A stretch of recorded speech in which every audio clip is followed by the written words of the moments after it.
સુરત નવી civil hospital ખાતે ઓડિશાવાસી મિથુન સવાઈએ media સાથે વાતચીત દરમિયાન જણાવ્યું હતું કે તેના ભાઈ સાગર સવાઈની હત્યા કરાઈ છે।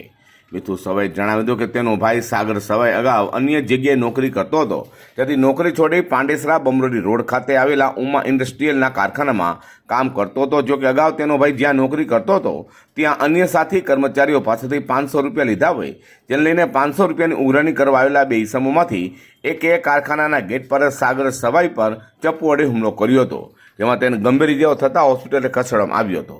સારવાર દરમિયાન સાગર સવાઈનું કરુણ મોત નિપજવા પામ્યું છે। मेरा नाम मिथुन स्वाई, मेरा भाई का नाम है सागर स्वाई। वो एक कंपनी में मशीन का लाइन पे काम कर रहा था।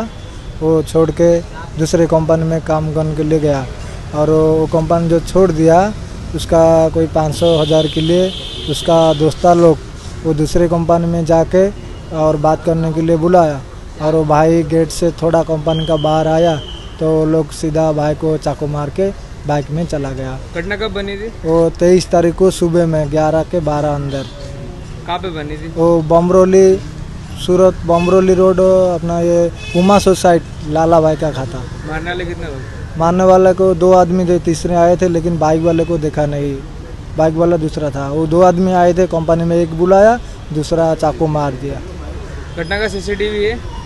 हाँ ये है खाता का, दूसरा सामने वाला खाता में है। હાલ તો માત્ર 500 રૂપિયા માટે પરપ્રાંતીય કારીગરની હત્યા કરાઈ હોય, જેને લઈને પોલીસે પણ હત્યાનો ગુનો નોંધી વધુ તપાસ હાથ ધરી છે।